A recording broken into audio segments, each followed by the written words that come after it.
Good evening, everyone, and we're back again for another interview. Tonight, though, we are with BurzzyJ from AM1, and joining me as an interview help as well is Arbar, funnily enough, his teammate. So, welcome, guys. How are you both doing? Yeah, I'm doing great. Thanks for having us on. Yeah, It's excited to be here. amazing. Thank you very much, guys. As I say, I know with kind of me being in Europe and obviously you over across the pond, it can sometimes be quite difficult with time zones. So thank you for obviously taking the time to come and sit and chill with us tonight, both of you. So that's really good. So as everyone knows who's listened to the interviews already, this is just about everyone getting to know everyone, just putting a bit of banter out there, a bit of rivalry as well, and also just a bit of discussion about last night's race and past races, future races, etc. And as I say, alongside me tonight, Arbar, who is a teammate of BurzzyJ, and he's going to be able to assist me in providing some better questioning, I hope. So, um, again, thanks for joining us. We'll get cracking. So, Hungary, I mean, personally, don't like the track. I'm rubbish around it, even though my first win and first podium were at Hungary, but I still don't like it.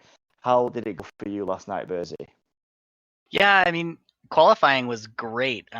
Qualified P5. I think a little bit like qualifying a lot higher than normal kind of came down to some of those quicker drivers like Lopez and Fenrique opting to kind of start on the reverse strategy there. They both started on mediums, I think, if my memory serves me correctly. So um, usually those guys are up there in the top 5 and they opted for the alternate strat, so I was able to shoot up a little bit. But usually R bar is a lot faster than me, and I was like really close to his quality time. So um, kind of almost out qualify myself, I guess, in a sense.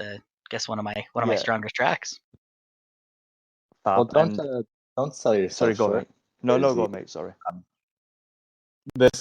We double checked this last night, but it's your best qualifying in AM1 in your entire career. So Wow. quite impressive from your side. But I just want to because that's obviously a little different from last week. I think you're around 11 or so.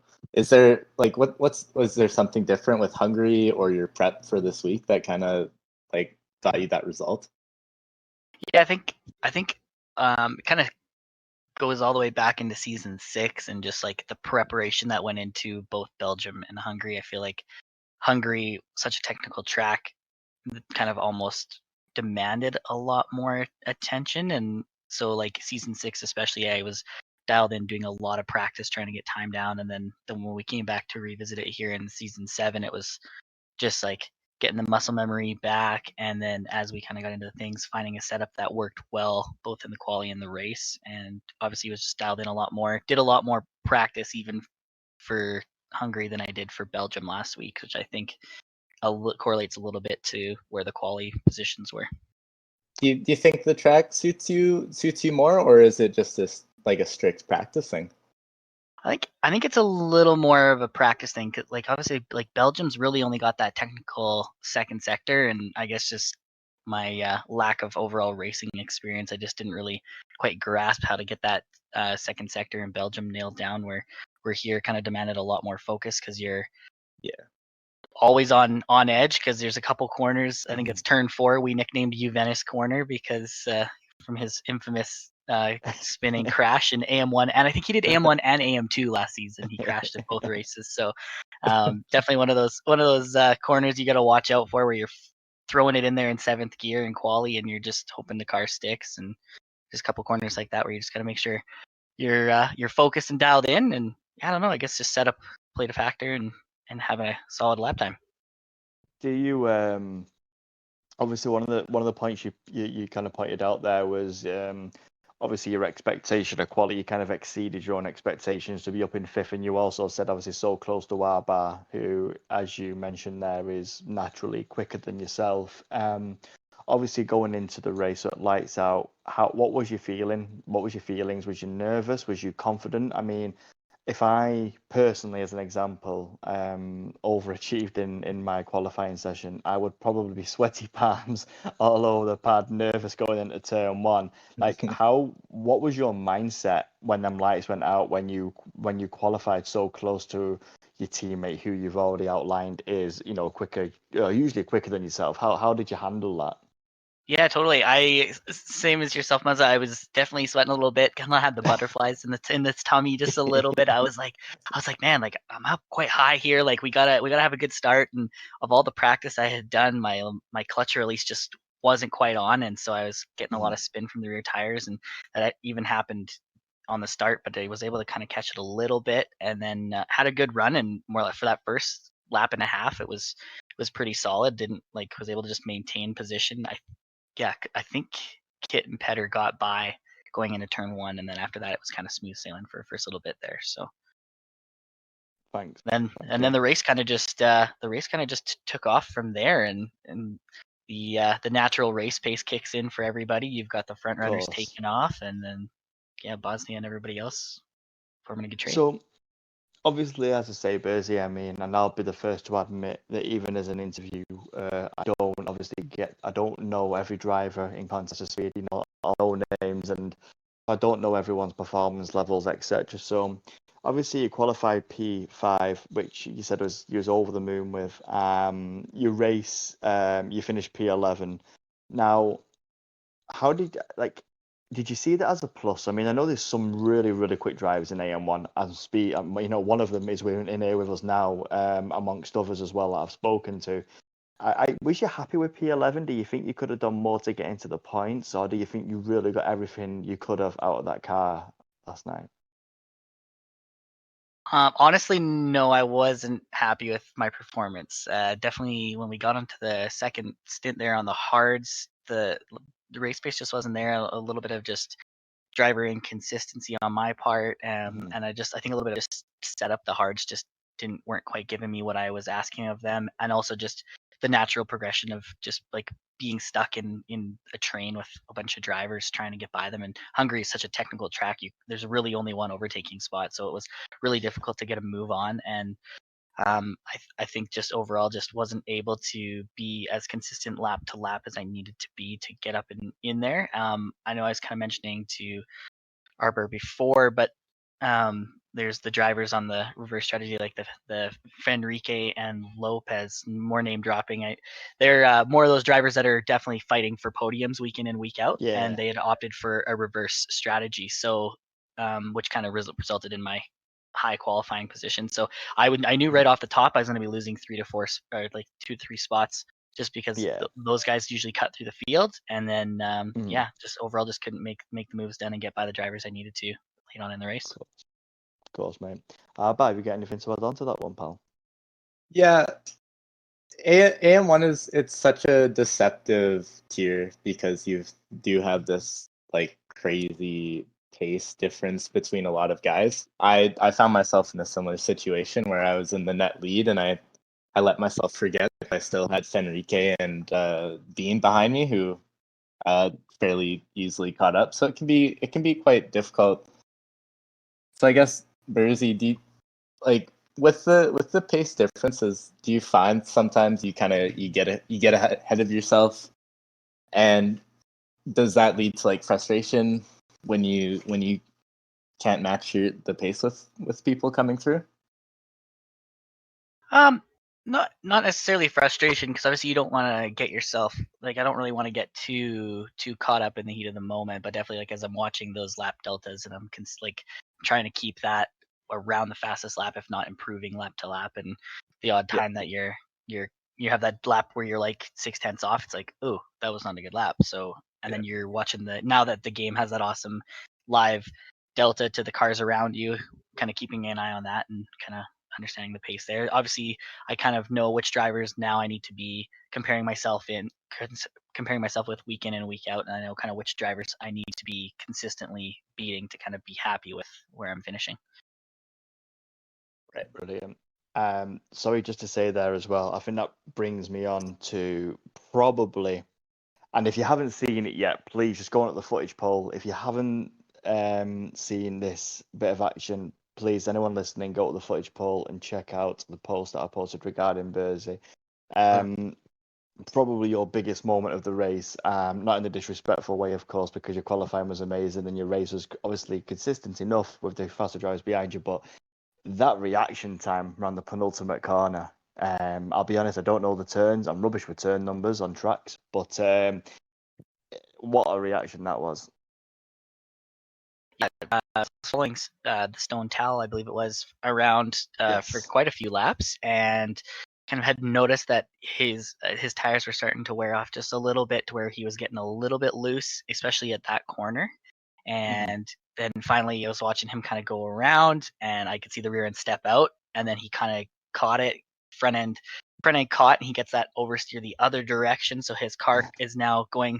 It should be going towards the right barriers. Now it snaps and it's coming back across the track to the left, right onto the racing line. So I was kind of watching it happen, and then I was like, oh, his car is not ghosting at all. So then it was just a matter of just trying to get behind that car, to the back end of that, away from the path of the travel of that car, and then just continue on into the hairpin there. It was honestly, mate, it was a cracking move. I probably would have just been half a second behind, just went right into the side of him. But that was honestly an amazing move. It's definitely gonna give Dracer from last week a run for his money, that's for sure. So thanks for submitting that one as well. Arba, have you got anything more for Burzy regarding last night's race? Well, if we're gonna talk about his big moments and like cliff-worthy things, I think the other one is that little dive bomb on United Bosnia. If you want to walk us through that one, Burzy. Yeah, United Bosnia and I have been going back and forth, and we're coming down. I think it was lap. I want to say it was lap 4. I need to watch the footage back, but we're coming down into turn 1, and he's got the DRS, so he gets by me, and then I was right, like, nose to tail on him, and was kind of looking to go for a move into turn 2, and just missed the braking zone and kind of locked right up and kind of just cleared right through him, and luckily didn't give him any damage, but in the end, I ended up just losing a spot out. I think Bean was right behind us, and he ended up clearing through. So, yeah, unfortunately, just got a little over-eager, over-ambitious too early in the race there, and then lost a spot because of it. It's easy to do that, though. I think you wouldn't be an F1 driver or even a sim racer in F1 if you didn't or haven't done that, and probably multiple times. So I'm sure we've all done it. But no, that's amazing, mate. So obviously that kind of brings us on to I know we touched upon Spa a little bit before, but this brings us on to Monaco, which a dreaded track for myself personally. How do you feel going into Monaco? Obviously, I know you weren't overly happy with P11. We know you got the capabilities, with the P5. What's your thoughts going into Monaco next week? Yeah, I think Monaco is the most difficult track focus-wise on the calendar for sure this season, and you got to make sure you're keeping your wings clean, because the little tap into the walls, you're just driving down a very, very tight corridor the entire race right at Monaco. So I think for me, key is just keeping things clean. And then unfortunately, it's like it's a very processional race, similar to Hungary in a lot of ways. Really, there's really like very, very, like, there's maybe 1 or 2 overtaking opportunities per lap. So it's important that we qualify high and we utilize our strategy to the best of our ability to get a good result. Brilliant. And Arba, we got anything to add on that regard? In fact, to tell you what, Arba, we'll do it a little bit differently. Obviously, with you being teammates there, what's your mindset going into Monaco? We all know, and I'll relay this back to Burzy as well as a question after yourself, Arba, but we all know how important qualifying is around Monaco. What's your thoughts and what's your mindset going into the race next week? Monaco, it's such a mixed bag for me, because on one hand, like many people, I think it's just a waste of a race to bother with it. But at the same time, it's been one of my like more historically good tracks. Last season, I somehow managed to get a win in AM1, so I'm amazing. I'm kind of excited for it, but at the same time, I think it's since it's such a variable race, you know, you do one thing, you can get damage, all that fun stuff. I think it's important to go in with a very like calm attitude. Don't expect a lot. Just try to be as consistent, and you'll probably end up getting good points. So I don't know. I'll go into it hoping for the best, but you know, not putting too much of my hopes and dreams into the one race, if that makes sense. No, 100%, 100%. Thanks for that. No, I know. I mean, look, I think, especially in my personal tier as well, like, you know, for me personally, it's all about consistency, not lap by lap, trying to just not hit the wall. And I think in a tier for me in particular, it's just about staying out of trouble. So I think watching tier 1, 2, 3, 4, AM1, AM2 next week is going to be very interesting. I'm going to really look forward to that actually. So I hope you boys put on a good race, because I think after these interviews, I'm going to be definitely rewatching AM2 and 1 the following days whilst at work, 100%. So don't let me down, lads. We'll do our best. Fantastic. Look, I think we've hit pretty much most of the points with the last night's race, and obviously we touched upon a bit of Monaco there. I love this part of the interviews, and this is just a little bit about more personal kind of side of things. So obviously, as I mentioned prior to this interview, at the start of the season or before Lights Out at Spa, my wife, who's obviously the social media team leader, so to speak, messaged every driver individually and got a little bit of details from their ambitions and goals and rivals, etc. for the season. So I'm just going to read this one out for everyone to hear, and then just going to ask if your ambitions remain the same from what you sent. I know it's only been 2 races, so maybe not a lot has changed, but still. So I am hoping to consistently score the points, being the points, and help Renault win the AM1 Constructors Championship, as well as the overall COS Constructors Championship. AM1 is going to be a competitive tier, so fighting for those final few points finishes will be critical. I have some good wheel-to-wheel battles with Wingit and Mitch, so I'll look to see those battles continue. So basically, in terms of your ambitions, it's just consistently scoring points and helping Renault with the constructors. Do you still think after the first 2 races that's a realistic target? Is that still your ambition and goal for this season? I suppose I could ask you both for that. Yeah, I think those are still my goals for the season.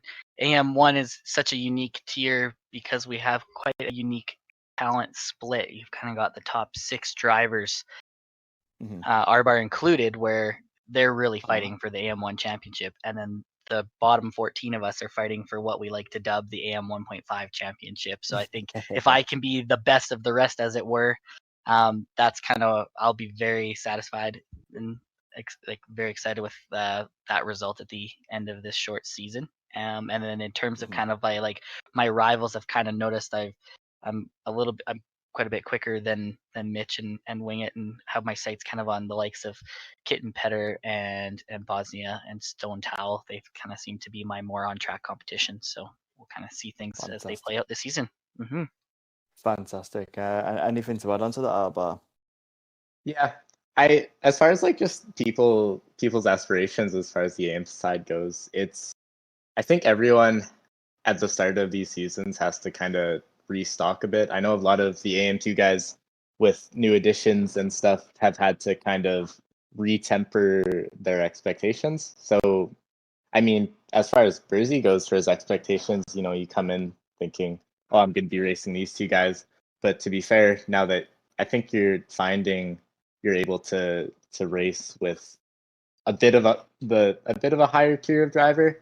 Not that those guys are, you know, completely slower, but Kitten and Bosnia, I think, are probably some of the favorites, if not the favorites, for AM 1.5. So it's really good that you're able to stick around. You know, we just got to get that race pace figured out, and then I think you'll be off to the races.